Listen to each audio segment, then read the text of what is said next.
साथियों, आप सबके संज्ञान में एक घटना आई होगी जिसमें मध्य प्रदेश के जिला सीधी में एक विधायक प्रतिनिधि और जिला उपाध्यक्ष भारतीय जनता पार्टी के एक आदिवासी युवा के चेहरे पर पेशाब करते हुए और साथ में सिगरेट फूंकते हुए वीडियो वायरल किया गया है।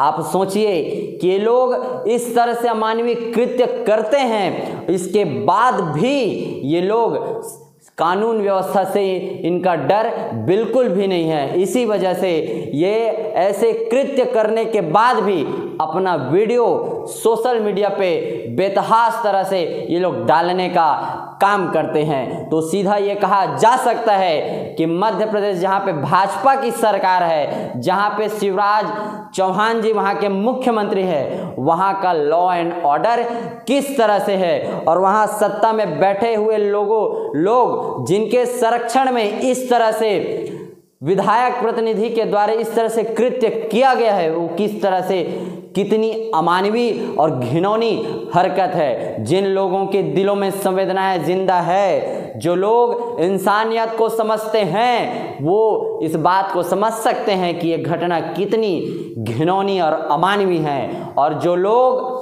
इस देश के संविधान को खत्म कर इस देश को एक ऐसा राष्ट्र बनाना चाहते हैं जहां पर संविधान नहीं बल्कि मनुस्मृति के तहत कुछ लोगों को इस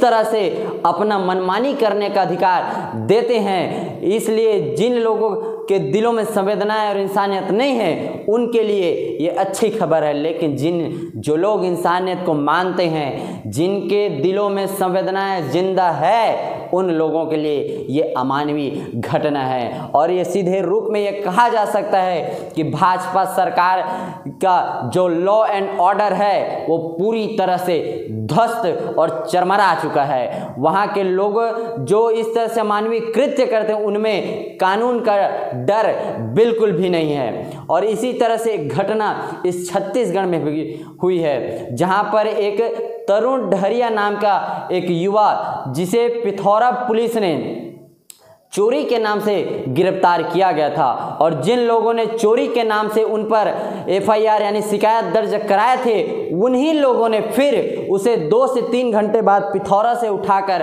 अपने कार में उसे थाने से वहां से लेकर चले गए। और इस सब में एक खास बात यह है कि जब वो उसे थाने से जब उठाकर लेके गए तब इन लोगों ने उसकी हथकड़ी खोलते हुए सोशल मीडिया पे एक वीडियो वायरल किया। और उसके बाद जब कार में जब उसे लेकर जा रहे थे, जब उसे गाली गलौज दिया जा रहा था, जब उसे जातिगत गालियां दी जा रही थी, उस वक्त का भी वीडियो इन लोगों ने सोशल मीडिया पे डाला है। और छत्तीसगढ़ में भी कांग्रेस की सरकार है। आप देखिए कि जहां कांग्रेस और भाजपा की सरकार है वहां पे किस तरह से अमानवीय घटनाएं और कानून व्यवस्था किस तरह से चरमरा चुकी है। आप सोचिए, इतिहास में तो ऐसी घटनाएं घटी हैं कि अगर इतिहास की घटनाओं को अगर लिखा जाए तो फिर पेन से स्याही भी सूख सकती है। लेकिन आज आज़ादी के 75 साल बाद भी जहां सरकार अमृत महोत्सव, आज़ादी का अमृत महोत्सव मनाती, उस देश में आज भी जातिगत अन्याय अत्याचार किस तरह से अपनी चरम सीमा पर है। कहीं न कहीं कांग्रेस और भाजपा की सरकारें ऐसे लोगों को संरक्षण देती है, इस वजह से इन लोगों में कानून का डर, कानून का भय बिल्कुल भी नहीं है, बल्कि सत्ता के संरक्षण में इनको लगता है कि ये लोग ऐसा कृत्य करने के बाद भी बच जाएंगे। अभी कुछ वक्त पहले गुजरात में जहां भाजपा की सरकार है वहां से भी एक घटना आई थी जहां पे बुलेरो में कुछ लड़कों को बांधकर खुलेआम उन्हें अधनंगा करके उन्हें पीटा गया और फोटो और वीडियो सोशल मीडिया पे वायरल किया गया।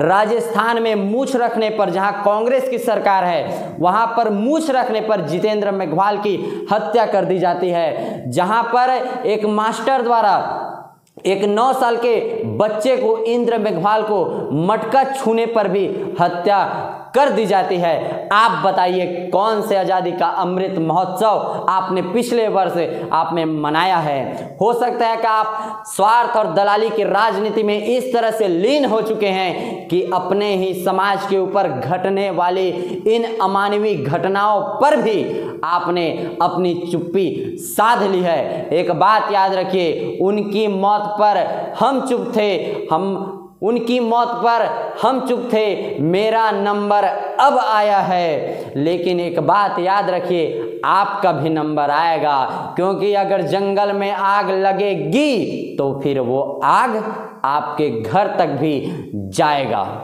जय भीम, जय भारत।